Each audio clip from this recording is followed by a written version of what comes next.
My name is Lynn Mathre. I'm a registered nurse, master's prepared. 1995, a co-founder of Patients Out of Time, and I'm the president of that organization. In 2010, I co-founded the American Cannabis Nurses Association, was their first president. Now I'm just a past board member of that organization. My first use of cannabis was probably considered a late bloomer. Most kids around me had tried it. I tried it late in high school, of all things, with a group called Teen Corps of America, trying to raise money and do things to send money back out to Appalachia and helping the poor. And the course professor and some kids used it that evening, and finally I thought, I'd been talking about this for years, knowing people used it and never tried it, so why don't I try it? And I did. It was an interesting experience, and since then I rarely used it, throughout my years. Eventually, after learning more about it, I, as a cancer patient, used it post-cancer. I didn't realize about the oil that could be used to help with, for me it was breast cancer. And I tell you, I wouldn't have given it a second thought. I would have tried cannabis oil right away. At that point in time, I knew more about its use for chemotherapy and other things like that, but not to actually fight cancer. But post-cancer, I used it as a patient just for the preventative aspect. Historically, my background with cannabis was learning that it was helpful for cancer patients for chemotherapy. As a nurse, I didn't work on a cancer unit in my early years, but I knew many friends who would just, we learned to put a towel under the door if the patients were going to smoke, or just go someplace else and ignore it and let that happen. But when I went back to school to get my master's degree and did my survey, I did a survey. It was the disclosure of marijuana use to healthcare professionals, surveying patients who used cannabis. And at the time, when I did that survey, it was marijuana, because that's all I knew to call it. This was 1985, 84, 85, and I only knew to call it marijuana. But that last question on my survey was, what are your health concerns about cannabis? And they could answer from a list of items, worried about its effects on their brain, on their lungs, on their heart, on their fetus for pregnant women, and I had other. And patients started writing in. I'm a multiple sclerosis patient, I use it for spasticity. I'm a spinal cord injury patient. That was a wake-up call to me. From that time on, Normal asked if I would be director of their Council on Marijuana and Health, which I agreed to do, which put me in contact with the likes of Dr. Norman Zinberg, Melanie Dreyer, people who had been studying cannabis for many years and knew more about it. And as I started reading, I learned it was cannabis, I learned it was an old medicine, and it changed everything. And working with Normal, the other piece that came along that was quite impressive to me was learning about the federal government and its patients, that they actually were giving cannabis to patients. Met the patients. We had a conference and actually got those 5 patients together, and it was picked up on C-SPAN. And learning about those patients, it's kind of like I couldn't turn my back anymore. And fortunately or unfortunately, that was back in, starting in '85 and learning about cannabis and sticking with it till today. You just wouldn't think it would take that long. The good news is people can say cannabis now and they know what we're talking about. Back in the 80s and 90s, everybody only knew marijuana, and they wouldn't say that word out loud. So we've made headway. Patients Out of Time came about after several years, I would say. My husband and I were both working for Normal on the board of directors. We'd met the patients, the 5 federal cannabis patients at that time. But as I tried to talk to healthcare professionals, they said, I agree with you, but I can't put my name down. We tried to get people to sign something saying, cannabis should be legally available for patients. And they were too afraid to say it. And we realized pretty quickly that no one was going to come and listen to what Normal had to say. No healthcare professional. It was too intimidating. So we thought, we have to break away. The patients need this medicine now. We need to make a break and focus on educating healthcare professionals about cannabis. So that was, it was 1990 when we had the patients together. It was 1992 when the federal government closed that program. And when they closed that program, there were about 15 patients in the program that we know of. About 30 were promised their cannabis, and hundreds of applications were coming in, mostly AIDS patients, HIV positive patients. And the federal government just shut it down, said they're not going to look at those other patients' applications. The 30 that they said you'd get your medicine, they said you're not going to get it, and only those 15. That was 1992. By 1995, there were only 8 of the 15 patients left alive. And Al and I, we just kind of said, they want them all to die and not admit that that the federal government is giving cannabis cigarettes to patients as medicine. And so with some of those patients and some of the early clinicians, Melanie Dreyer, Dr. Dennis Petro, we formed Patients Out of Time. And frankly, Al came up with that name. As soon as he said it, we knew that was the name, because that was it exactly. We know that plant needs more research, but we also know it's one of the safest substances on this planet, and patients should have access to it. And they need it now. They do not have time to wait for years of research to find out what happens. Founding Patients Out of Time, we really thought, we'll educate the healthcare professionals. Once they understand it, things will change. And again, you just don't understand we didn't, and a lot of people don't understand the power of the intimidation of the federal government. It took us 5 years. We were founded in 1995. It took us 5 years to get some entity to accredit our conferences. No one would do that. I started with University of Virginia because that's where I was working. They wouldn't touch it. And it wasn't until our first conference was in Iowa City, Iowa, the heartland of America. But that was Melanie Dreyer on our board of directors, who's pioneer in cannabis research. She's the woman who studied pregnant women smoking ganja in Jamaica and was able to show that it did not harm babies. But Melanie looked around with her colleagues. She was the dean at the College of Nursing at the University of Iowa. She went to the College of Medicine and said, if we can't talk about it at a university, where can we talk about it? So that was our first conference, and it opened the doors to having conferences since then. When we formed Patients Out of Time, we felt that it was free speech. So we couldn't get in trouble for just talking about cannabis as a medicine. And yet, it proved difficult. As I said, it was very difficult to have a conference in the first place. Once we broke that door down, we were able to go to Portland. Our second conference was going to be in Portland, Oregon. The government by this time was on to us, and the feds literally intimidated the hospital system that was going to accredit our conference to the point that they backed down. And then we thought we'd go to Canada. But in the meantime, the state of Oregon, because their program at that time was under the Department of Health felt it was good for patients to be educated, so they stepped up to the plate and helped sponsor that one. Our third conference was back in Charlottesville, Virginia. Now the University of Virginia was willing to do it, but we were smart by this time. We got the university, the School of Nursing, the School of Medicine to join, and we asked Richard Bonney, a well-known lawyer in the whole war on drugs arena, and Richard Bonney is also the author of The Marijuana Conviction, which gives the whole history of how marijuana became illegal under the Marijuana Tax Act. But we asked Richard Bonney from the School of Law to also, would the School of Law co-sponsor our conference, because we were concerned about the federal government. And yes, indeed, they contacted the University of Virginia and said whatever they said, but literally the university, even though they were co-sponsoring the conference and providing the accreditation, would not market it at all to anyone within the university. And it's gone on. We started years back. We started in the early days of the internet and trying to get a blog out there. We had a home computer set up.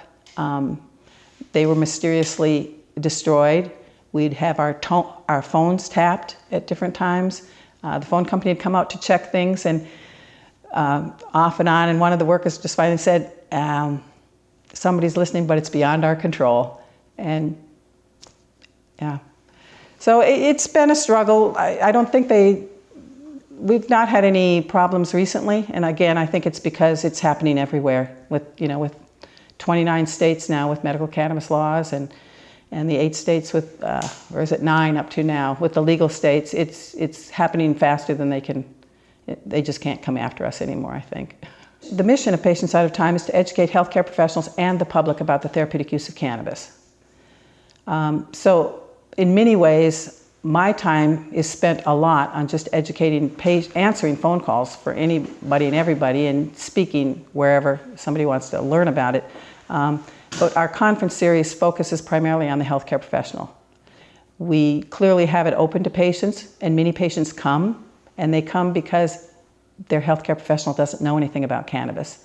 Many of them have been kicked out of doctors' offices, or been told they have to go into a drug treatment program if they want to get any more medicine from the healthcare professional. So they come and the patients come to feel justified, to learn about it, to network, just to feel better. They've been stigmatized and they don't like it.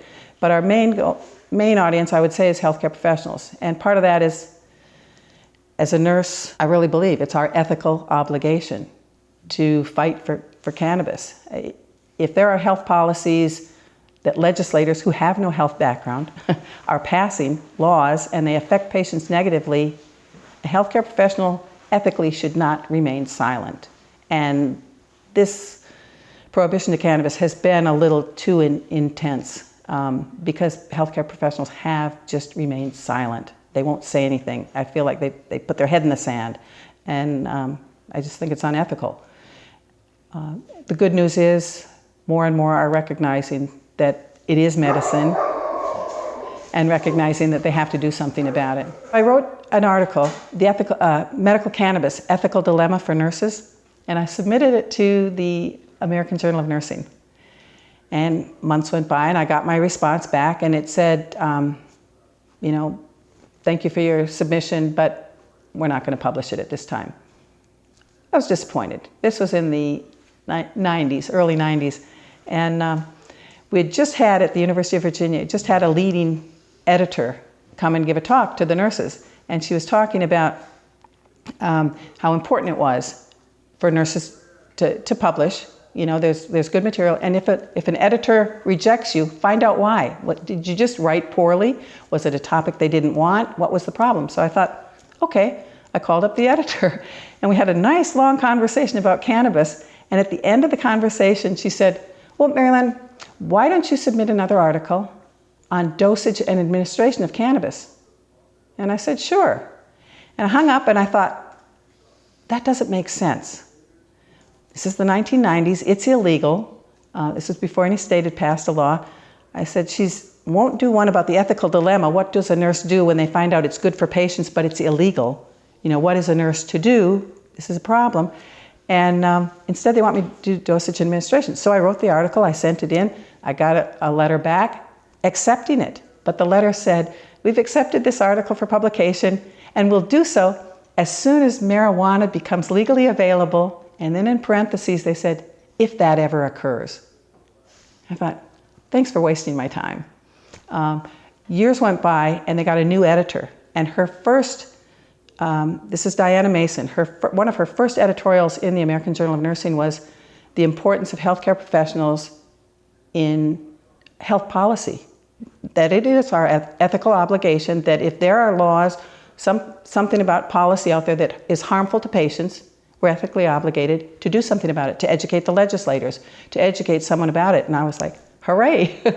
I wrote to her and submitted that, and she literally finally got an article, published an article of mine, and has since actually had me do a chapter in their book on health policy about medical cannabis and the roadblocks of doing it. But I think that's true of physicians, nurses, pharmacists, social workers. You can see the patients benefiting from it. And to remain silent, to just say, well, it's illegal, there's nothing I can do about it, is not an option. When we started Patients Out of Time and wanted to educate, our goal was we'll use the internet and advertise as much as we can. And it was a struggle getting the first conference. The first conference being in Iowa City. The thought was, well, the university will advertise it. So hopefully we will get people who are in their database. But advertise nationally for those who are interested in it to come and learn. And after that, we kind of thought for a while, well, let's go to places that need this information. We did go to Portland next. This would have been 2002. The first conference, 2000. The second conference was 2002 in Portland. And they had passed a medical cannabis law. And our thought there was, let's go there. The healthcare professionals need to know how to use it now, that they can recommend it. If we educate them, maybe they will be more apt to recommend it. And we figured we would get Oregon, Washington, California, the states out there, and hopefully get healthcare professionals from that region, especially pain docs, oncology docs, geriatrics. And of course, each conference that we had different themes. It was like use throughout the lifespan, attracting everyone. We had one theme was on pain, so we figured we would attract a lot of pain specialists in that. But we've moved around for various reasons just to try to get the education where we thought it was. The third being in Virginia, which hadn't and still doesn't really have a full cannabis law. They've just got a CBD only law.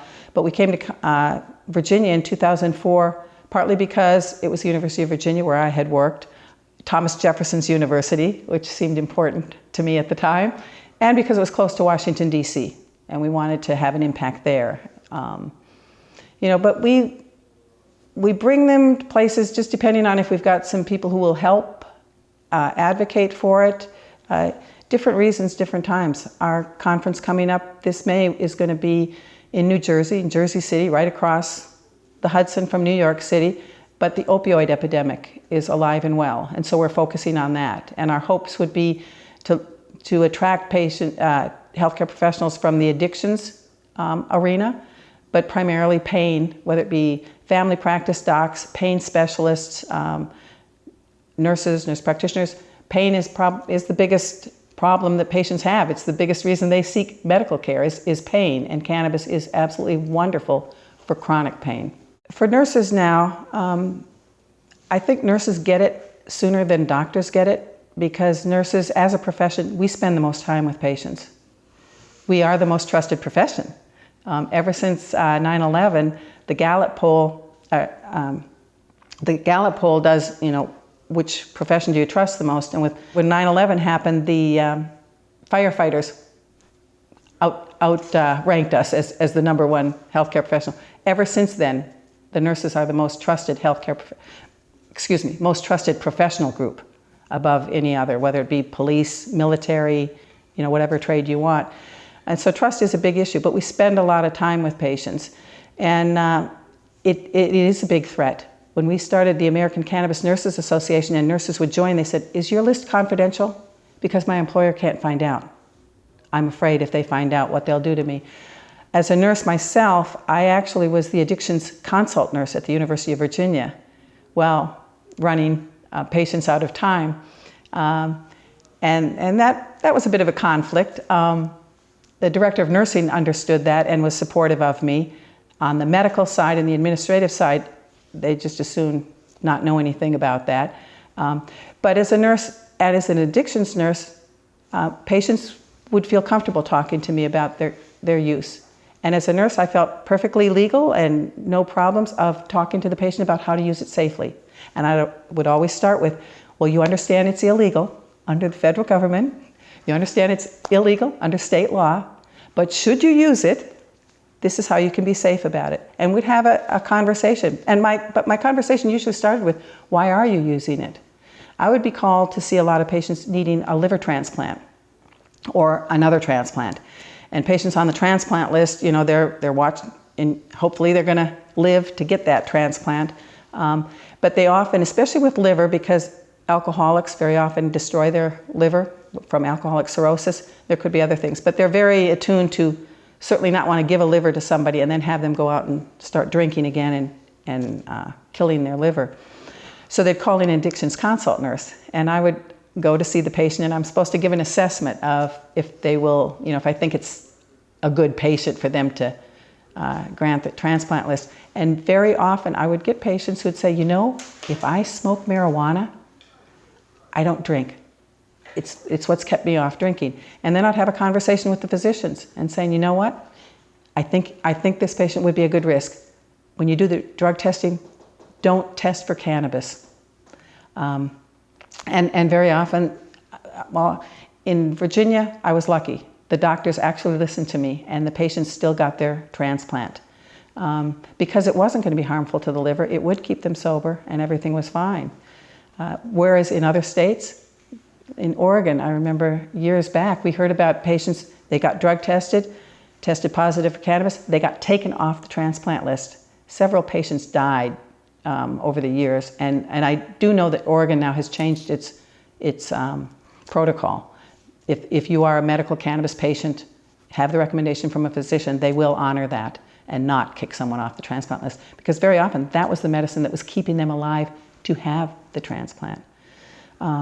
But my dream would be, it would be a wonderful study, and an example, a hospital, a large hospital such as the University of Virginia has a couple of medical units where it's just a matter of who's got the bed open that you will go into, and this is general medicine. So patients with diabetes or maybe a heart condition, but not like a cardiac unit, not an orthopedic unit. So just general medicine things.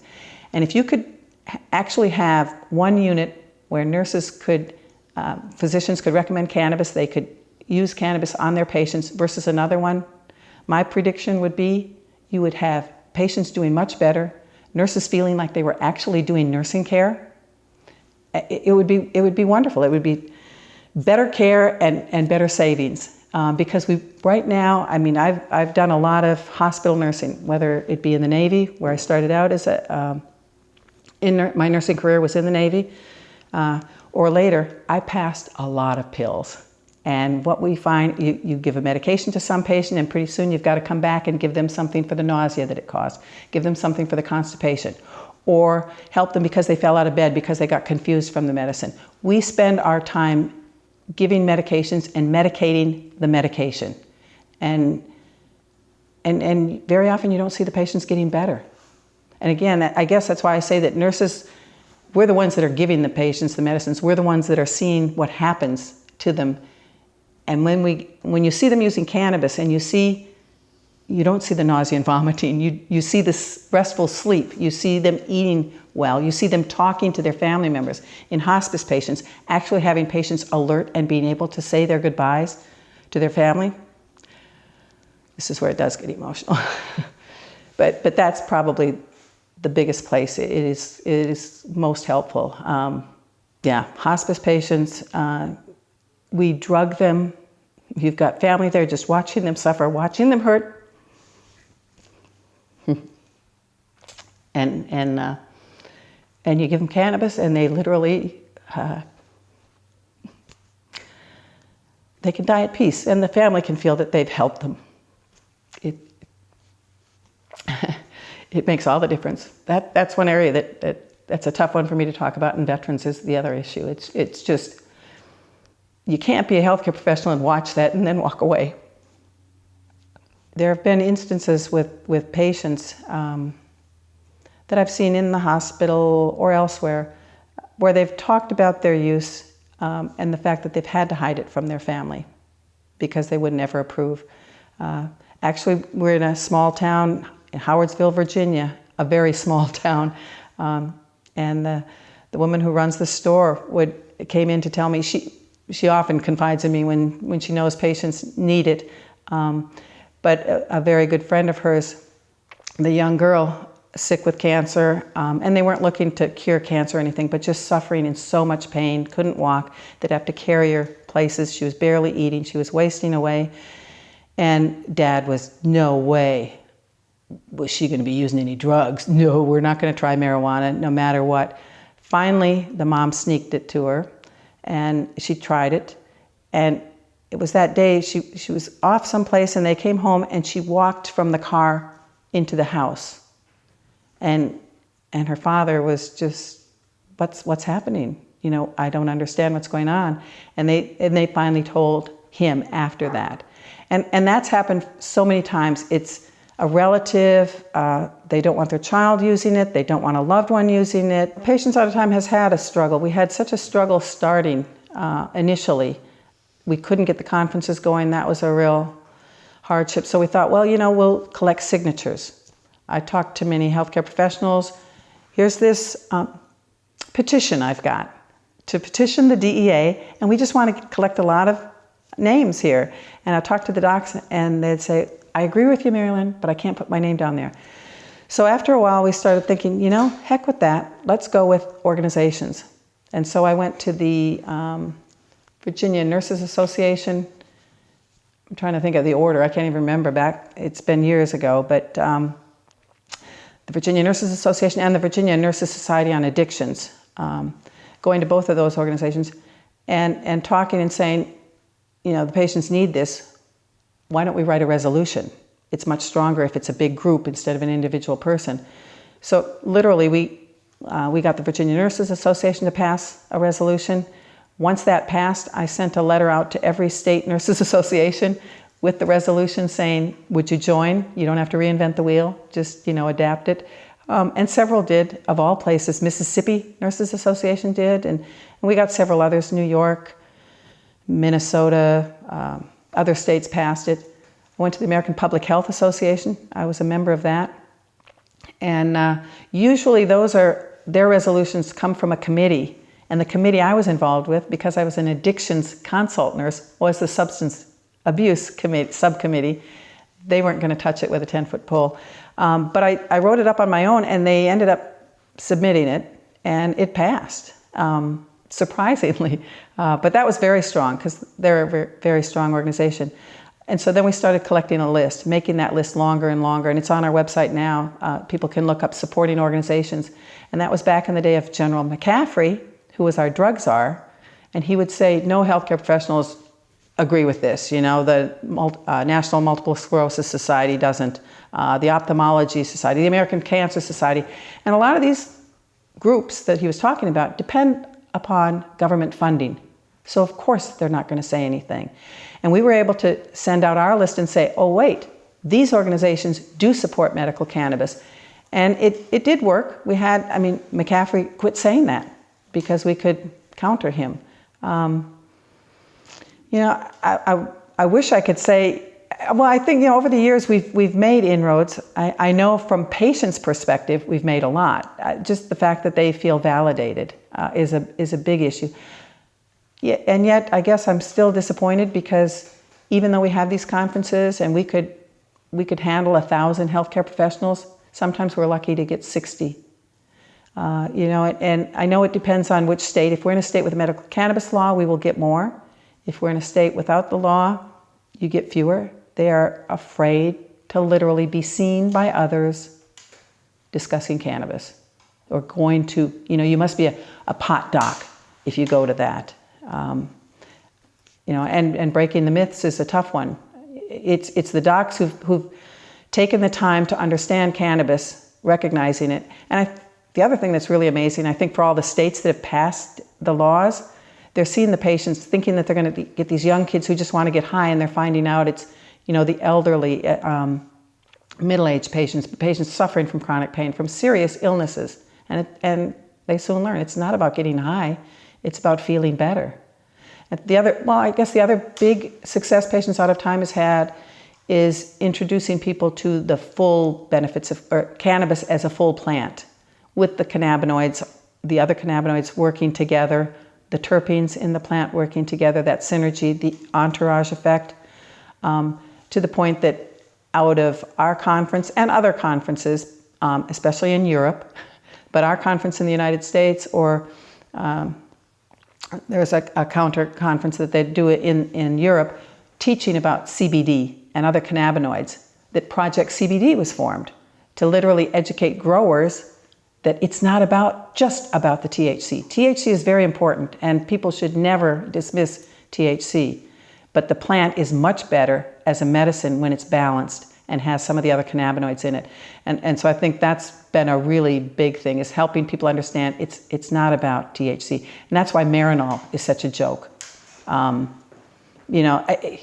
To try to get healthcare professionals to understand, we've got cannabis illegal on Schedule 1, and yet that chemical that gets you high, the THC, is now in Schedule 3. It rationally makes no sense, and healthcare professionals should understand that. How can a plant that's more balanced and with whether it be 5%, 10%, 20% THC, Marinol is 100% THC in sesame oil. It's the pure stuff. But that's our goal, not our goal, but part of the mission was to say it has its value, but it's not that effective by itself. The whole plant is so much more effective.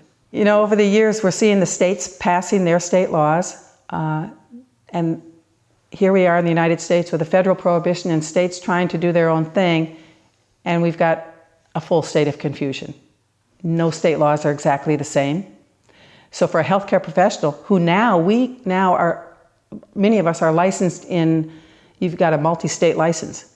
So in Virginia, I can practice with my Virginia license. I could practice in Maryland, Washington, D.C., some surrounding states with that license. Well, now in Virginia, it's only CBD, which was only for intractable seizures. Now it's for other uses, but only CBD with a low level of THC. In Maryland, they've got a medical cannabis law. In Washington, D.C., they got a medical cannabis law, and it's legal. So just going from state to state, it's very confusing. But the other thing that what we're seeing happening is money, the big picture of money.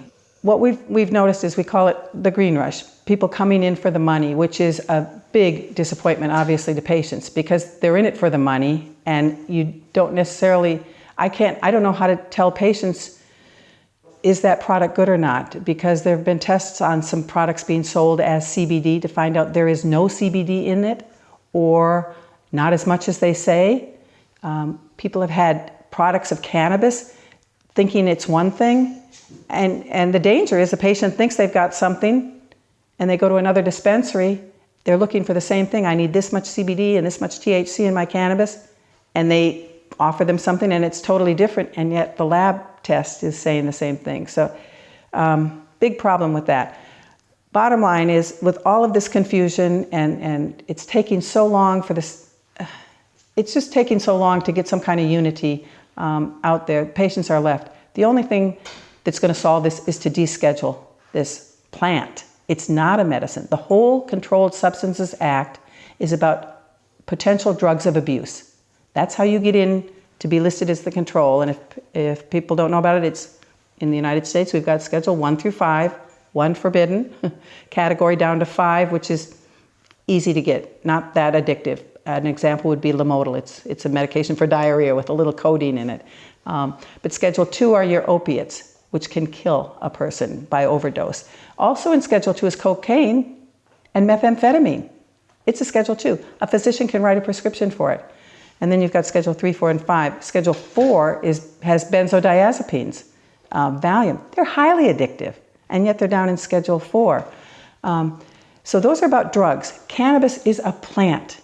It should not be in there at all. It has no business being in there. So Patients Out of Time does have a descheduling resolution, and we would welcome, whether it be people joining Patients Out of Time and supporting our work, or other organizations signing on to that descheduling petition. But the idea is, take this plant out of the scheduling process.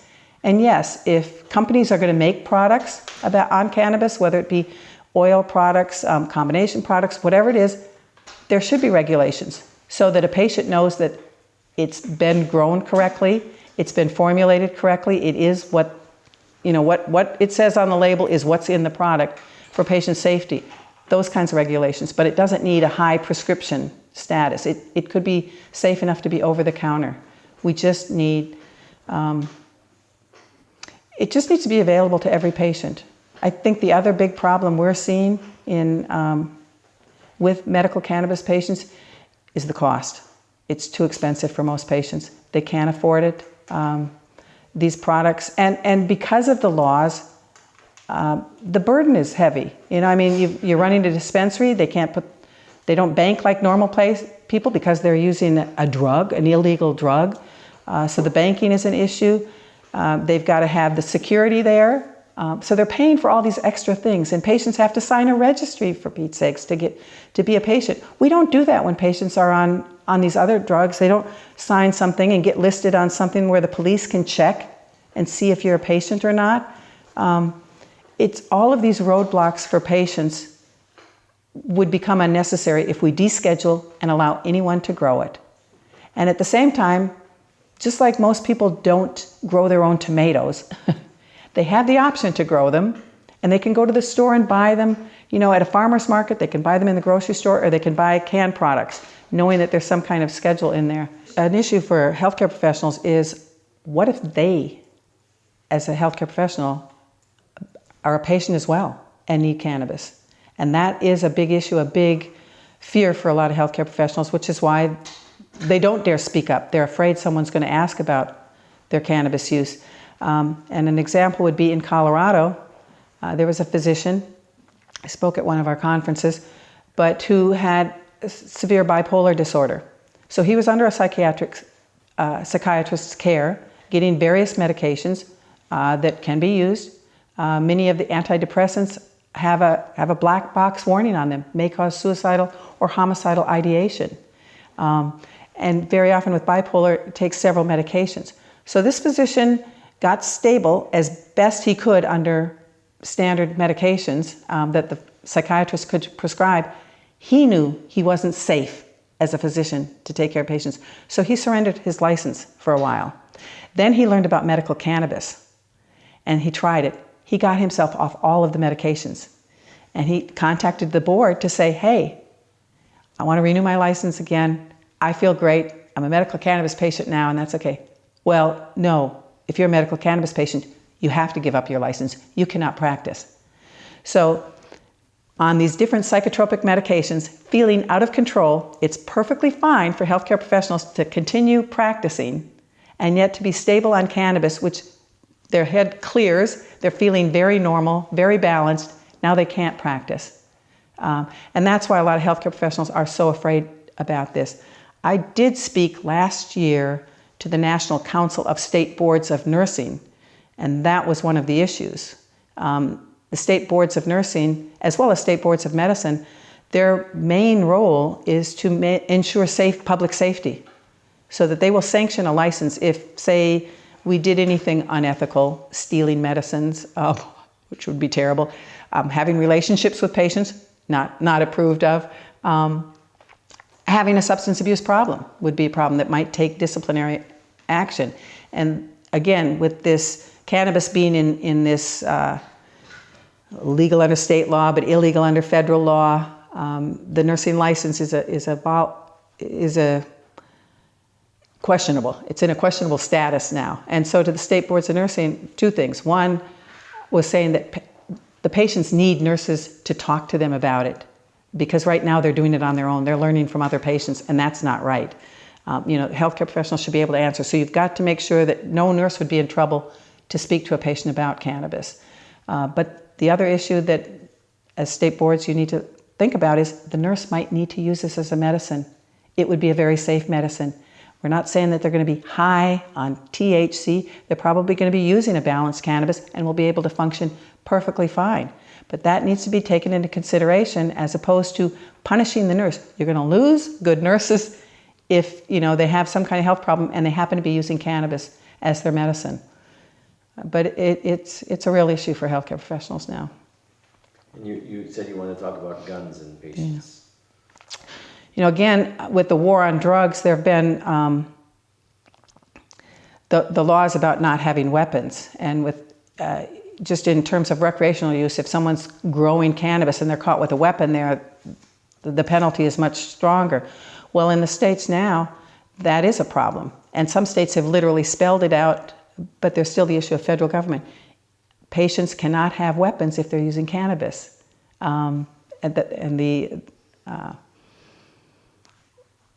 The punishment, so to speak, could be severe. So some states have said, if you have a weapon, you cannot do this.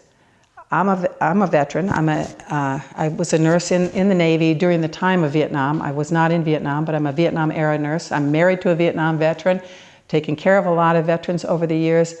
The idea that they can't have a weapon as a patient is it's just unthinkable. It's not right to. It just goes against everything about the United States. Here they are going, especially as young men, going off, expected to risk their life, to be willing to kill other people, to come back totally messed up with their post-traumatic stress. And when they get back, they do feel insecure. Many of them don't go out in crowds. They won't do things. They keep themselves in their house. And they do have weapons. The good news is, for the most part, they're very good about their weapons. They know how to use them. They have a great respect for that weapon. It's a security blanket. So they can be on all these psychotropic meds, which they are put on for post-traumatic stress, multiple medications, and they will tell you, their family sees it, that they're going crazy. They're not themselves. And most of those meds that they're on, the antidepressants, as I said earlier, a black box warning may cause suicidal or homicidal ideation. And that risk factor is highest among like 18 to 24-year-olds. So here we have veterans, that age bracket, these young guys coming back with post-traumatic stress on multiple medications, feeling crazy, and they can have their weapon. I mean, it's absolutely nuts. And yet they get cannabis, they finally feel normal, they finally feel secure, and the government wants to take their weapon away from them. It's just wrong.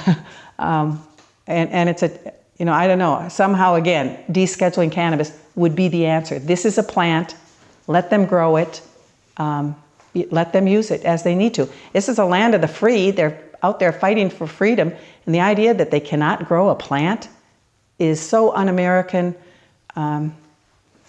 it breaks my heart. One thing that's curious is when people talk about marijuana, medical marijuana, we always correct them to say cannabis, but when they talk about cannabis, they assume that patients are going to smoke it.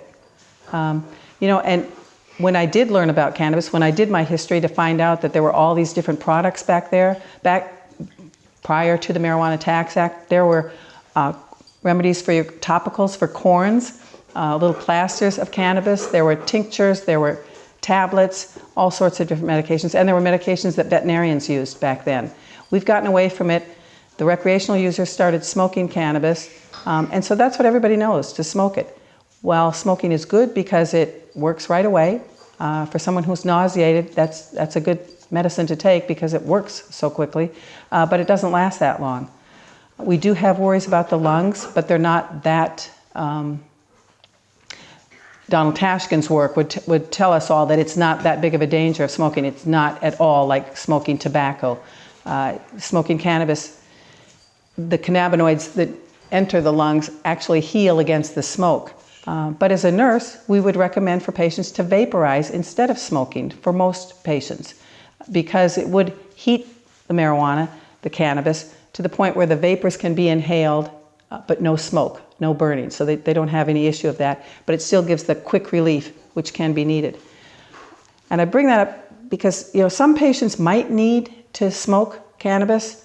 Kathy Jordan would be an example, a patient with ALS.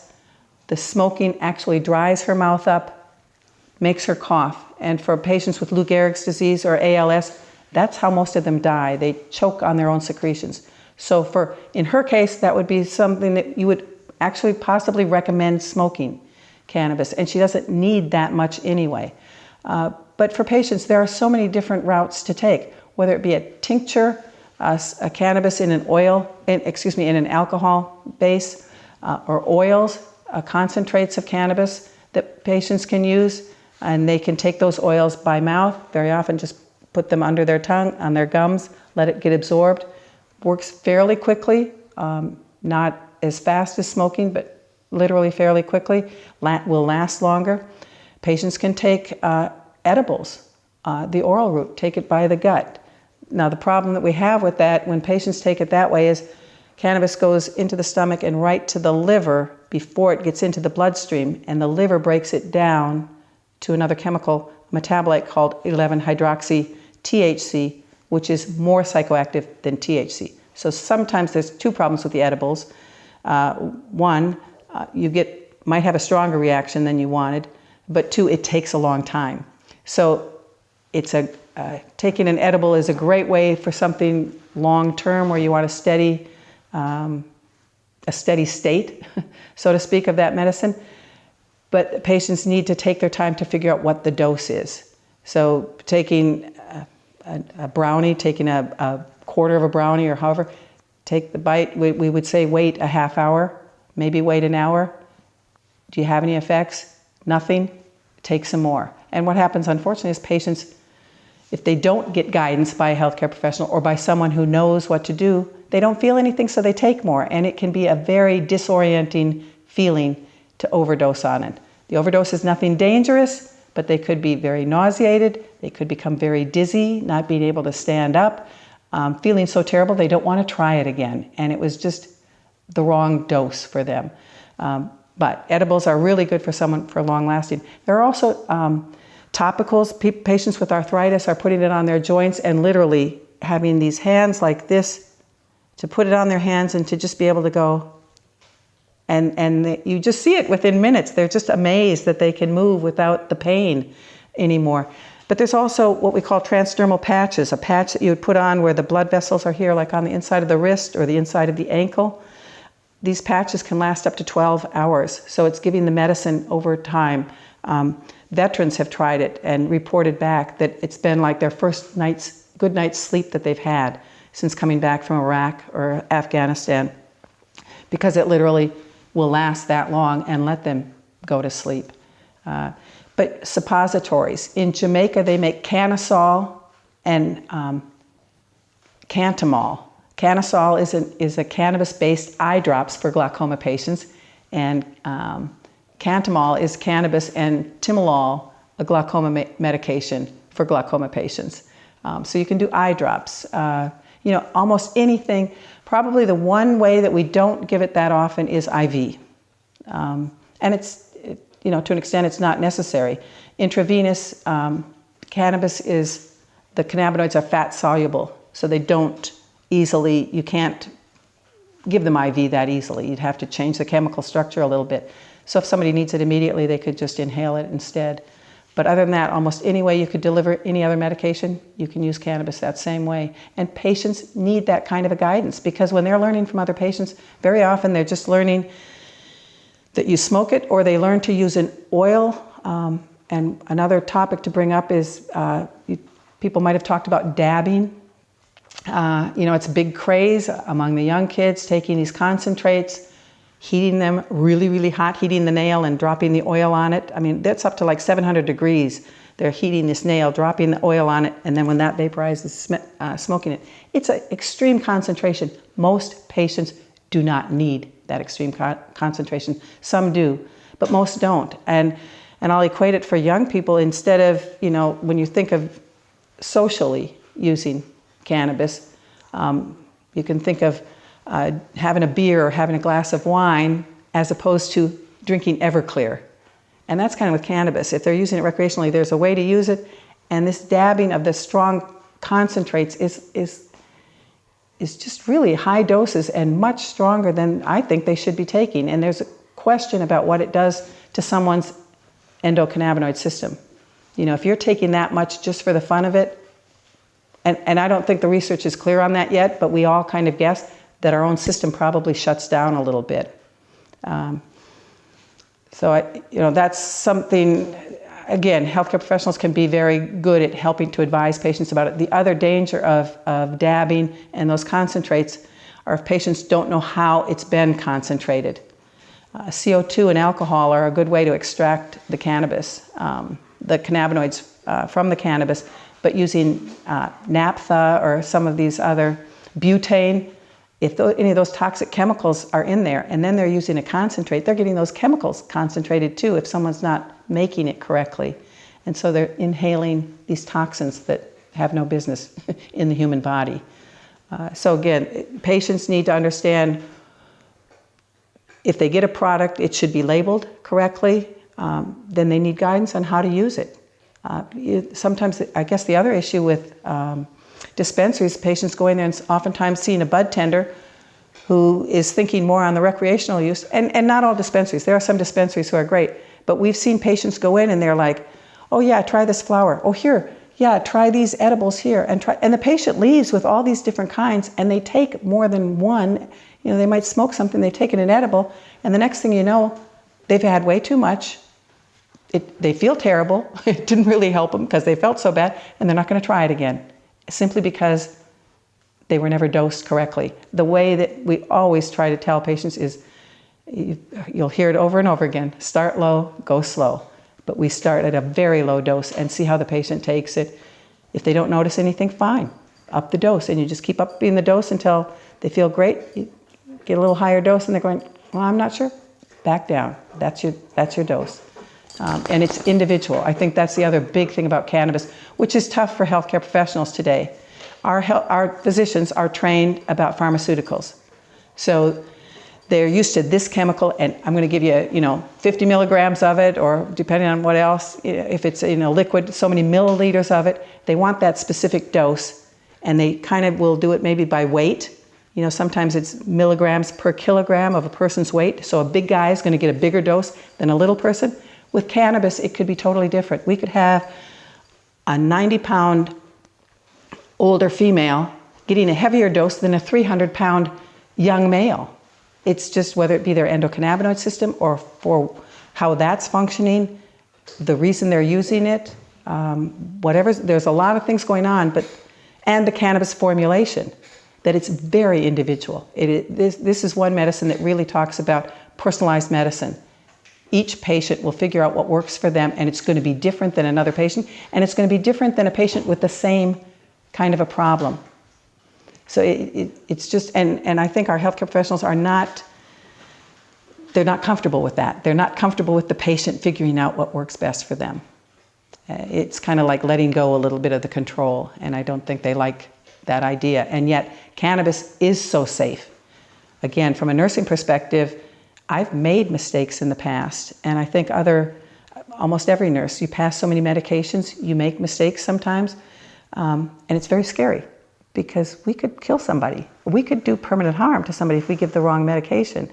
With cannabis, it's like there really is no harm that's going to happen, especially with one-time use. They might not like it, but it's not going to hurt them. There's going to be no permanent damage. So the idea of letting patients use a medicine that they can figure out what the best dose is, it's okay. Because, as a nurse, I can look back and I can be watching them, I can advise them, but I'm not going to feel like I've got to rush in and help them. They're not going to stop breathing, or they're not going to have these serious problems that I'm going to have to concern myself with. Blood pressure's not going to bottom out. I think everyone should have access to the sacred plant. Cannabis is a very, very special plant. For those who don't know anything about the endocannabinoid system, healthcare professionals, they really need to understand this, and I think the light bulb will go off for everyone.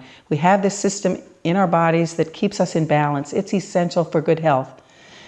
And what we've learned about cannabis is it was a medicine that was widely used throughout the world, widely used.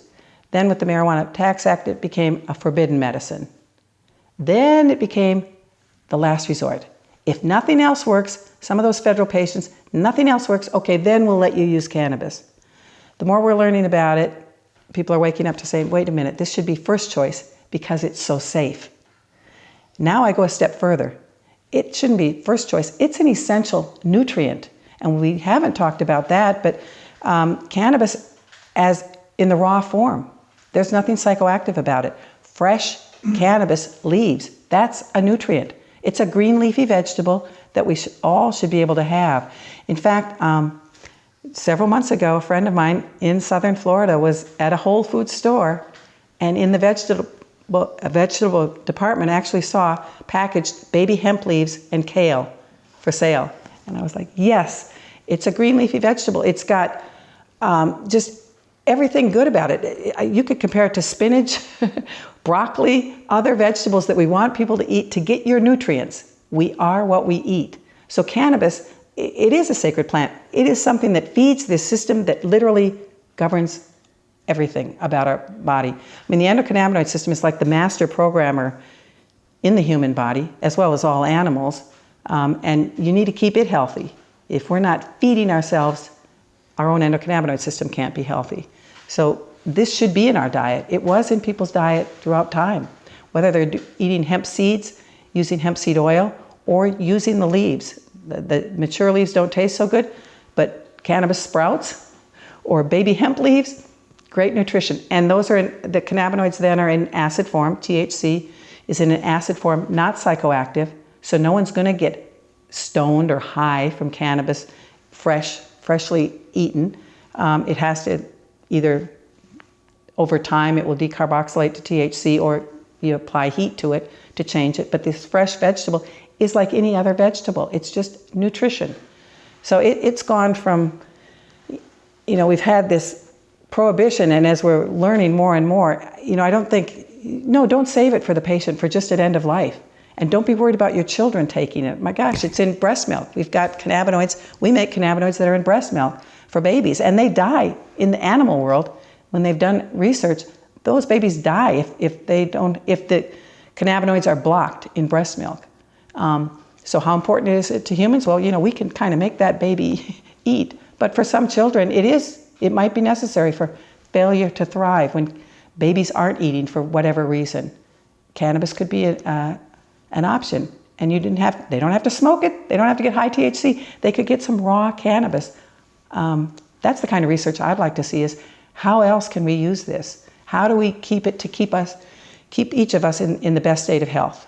And there's just no other plant that I know of. I think that's probably the saddest thing about this whole issue, and I've said it to other people before, is I don't know of any plant that's more beneficial than cannabis. You look at others, aloe plant, we love the aloe plant, but it's got just a few uses. You've got cannabis, whether it be hemp growing the stalk, the root, the leaves, the seed, everything about that plant is good. And whether you're talking about hemp or not, again, from a healthcare professional, the nourishment you get from the hemp seed and the hemp seed oil is one thing, but the hemp products are another thing. Big thing now for me is the hemp houses, the hempcrete houses. Not only for hurricane places with flooding, tornadoes, whatever, and you get the flooding and you get mold in the houses, they got to tear them down. These are mold resistant, they're fire resistant. But when you think of patients, I'm thinking of anyone with a compromised immune system, cancer patients on chemotherapy, they can't be around an environment that's got any mold in it. They need a clean environment. Hempcrete house, beautiful, right there. So this whole plant is wonderful. The idea that we have prohibited probably the most beneficial plant there is on the planet, it's a crime against nature. It's absolutely ludicrous. And kind of the joke that I'll say with that is, if we're going to outlaw a plant, and I don't think you should do that to any plants, but if we were, I would pick poison ivy, because I don't know what's good about poison ivy. But, that's out there. And then when we think of medicines, think of digitalis. And that's a medicine that's very important for cardiac patients, for some cardiac patients, but it comes from foxglove. That plant is toxic, but we can grow that plant. So we're in a kind of a really weird state. You've got a plant that cannot kill anyone, even if you make it concentrated. You take out the medical part and you make it concentrated. It cannot kill anyone. It's got all these benefits, and we have prohibited it. We have taken it out of our diet. We've taken it out of our culture. It's a crime.